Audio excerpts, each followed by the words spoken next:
Imagine walking into your parents' anniversary dinner, ready to celebrate, only to find everyone's finished eating, and your mom hands you a $1,120 bill. That's exactly what happened to me. But what they didn't expect was that one day I'd hand them a bill of my own, one they'd never forget.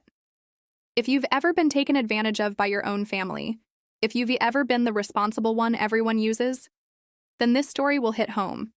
Smash that like button, subscribe, and let Wes dive into how I turned the most humiliating dinner of my life into the most satisfying revenge I've ever served.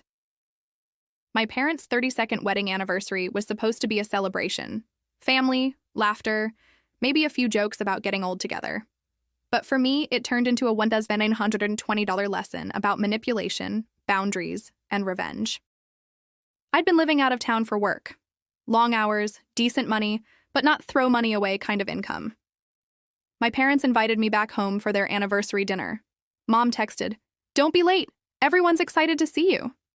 I drove 5 hours straight after work, got stuck in traffic, and showed up 20 minutes late. When I walked into the restaurant, I froze. The table was covered in empty plates, half-finished desserts, and crumpled napkins. Everyone, my parents, my 2 brothers, their wives, had already eaten. My mom looked up, smiled sweetly, and said, "Oh, good, you made it. We were just about to leave." That's when she reached into her purse, pulled out a folded receipt, and slid it across the table. "Here's your share," she said.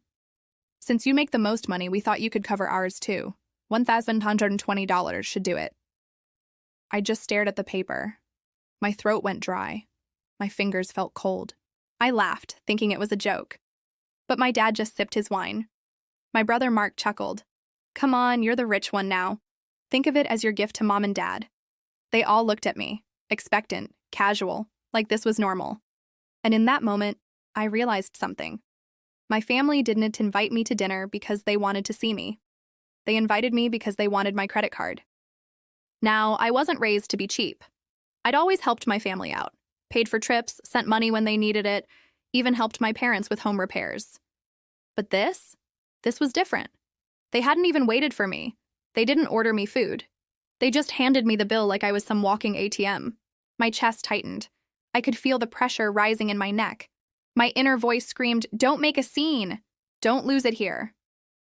So I forced a smile and said, "Sure, no problem." But inside, I was boiling. After dinner, while they laughed in the parking lot, I quietly paid the $1,720, using the same card I'd been trying to pay down for months. Driving home that night, I replayed everything in my head. The smirk on Mark's face, the silence from Dad, the casual cruelty of Mom's tone. They didn't even thank me. It wasn't just about money. It was about respect, or rather, the lack of it. That was the night something in me snapped. I realized that for years my family saw me as the responsible one, the good kid who'd always say yes. They used my success as an excuse to exploit me. So I decided to flip the script. The opportunity came a few months later. My parents wanted to host a massive family barbecue at their house. I got the text from Mom. "You're coming, right? Bring that special wine you like. And maybe cover the catering this year? We'll pay you back." I almost laughed out loud. Pay me back? Yeah, right. That's when the idea hit me. I wouldn't argue. I'd play along and plan my revenge. I told her, "Sure, Mom, I'll take care of everything this time. Don't worry about a thing." I called a catering company and ordered the works. Premium meats, gourmet sides, imported desserts, custom decorations, even a string quartet for ambiance. It was extravagant, over the top, exactly how my parents liked to show off. The total? Just over $5,000. The event was beautiful. Everyone was laughing, eating, and complimenting my mom and dad for throwing such a fancy party. Mom was glowing. Dad was in his element, bragging to neighbors. At one point, he even said, "That's my boy, always taking care of the family." I smiled. You have no idea. When the night ended, my mom gave me a tired smile and said, "Honey, thank you for doing this. Just send me the bill later." And that's exactly what I did. The next morning, I sent an email with the catering invoice attached. Itemized, detailed, no mercy. Subject, family BBQ, your share, total $5,042.36. Note: since you enjoyed everything, I thought we could split the bill evenly this time. Love you both. Not an hour later, my phone rang. Mom's voice was sharp. What is this? Oh, I said casually. Just the bill from last night. I figured since I covered your anniversary dinner, it's only fair we share this one. There was a long pause. Then, silence. Finally, she hissed, That's ridiculous. We can't afford that. I said softly, Neither could I, Mom, and hung up. My brothers tried to call me too, probably hoping I'd cave. I didn't answer.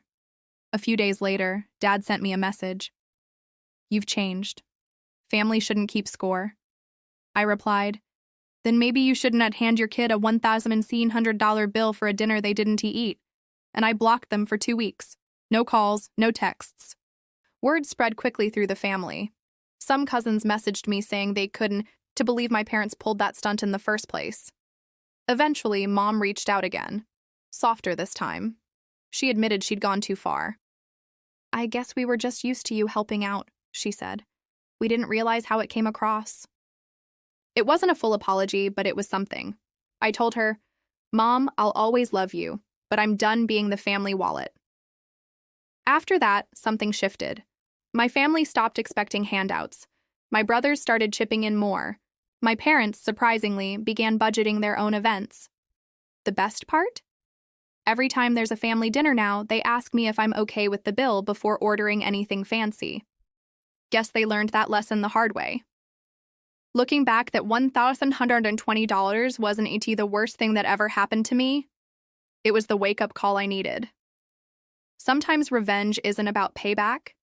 It's about balance. It's about showing people that kindness isn't weakness, and generosity doesn't mean you're a doormat. When people cross your boundaries, you don't always have to yell or fight. Sometimes you just need to hand them the bill. So tell me, what is the most outrageous thing your family has ever done to you? Drop it in the comments below. I'd love to read your stories.